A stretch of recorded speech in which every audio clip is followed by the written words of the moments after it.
Share God's mission. A new commandment I give you, that you love one another. May they love each other as I have loved you. By this all will know that you are my disciples, if you have love for one another.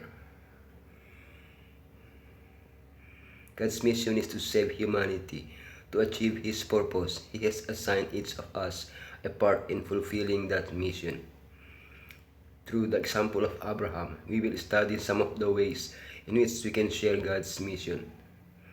Sharing God's mission, hospitality, love for others, intercessory prayer, mission results, accept individual decisions, submit to the divine will. Sharing God's mission.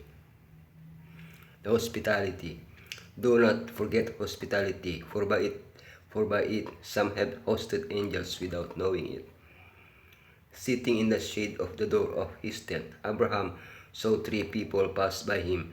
Immediately he ran towards them. He did not wait for them to request his hospitality, if they intended to do so, but took the initiative and offered them what he had.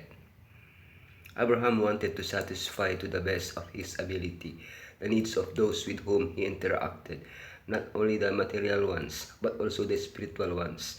Therefore he built an altar wherever he went.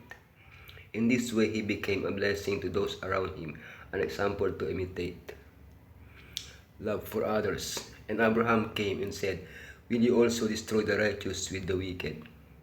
Who was Abraham worried about, the righteous or the wicked? Abraham had had the opportunity to meet the inhabitants of Sodom when he rescued them from Chedorlaomer and accompanied them back to the city.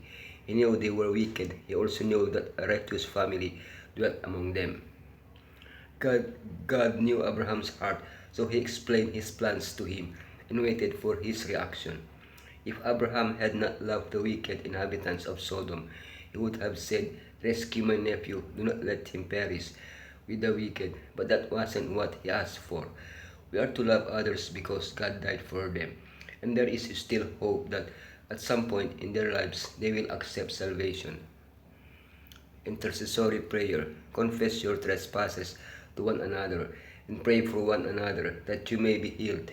The effective, fervent prayer of a righteous man avails much.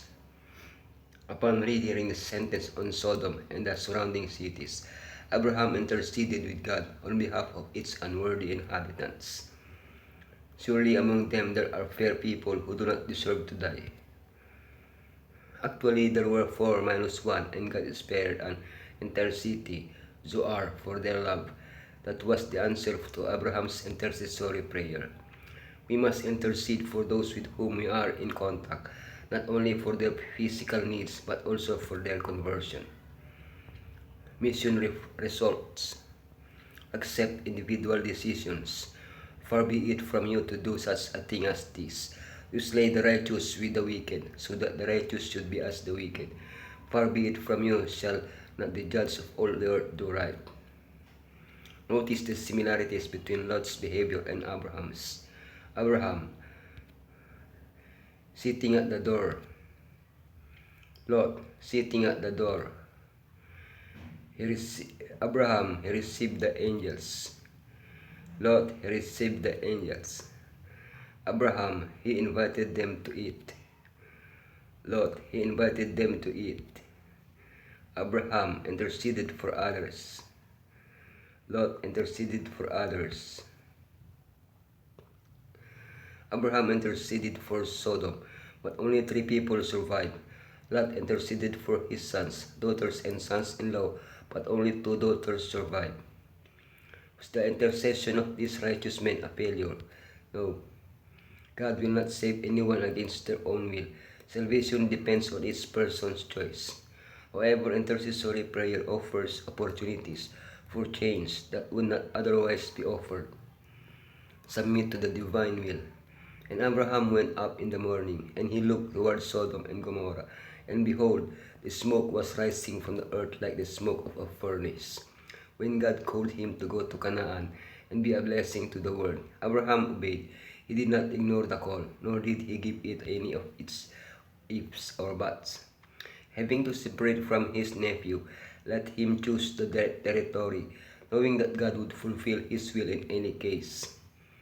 After his intercessory prayer for Sodom, Abraham left the next morning hoping to see his request fulfilled, but what he saw was destruction. There were no complaints from him. Once again, he submitted to the divine will. We must always accept God's will, even if it differs from ours. Love for perishing souls inspired Abraham's prayer. While he loathed the sins of that corrupt city, he desired that the sinners might be saved. His deep interest for Sodom shows the anxiety that we should feel for the impenitent. We should cherish hatred of sin, but pity and love for the sinner. Weekly challenge. In our cities, we face obstacles to preaching the gospel appropriately and effectively. We need to beg God to intervene. Advanced challenge. Find a way to connect with someone who is going through a difficult situation similar to yours. Tell the person you are praying for them and ask God to show you what you can do to help them.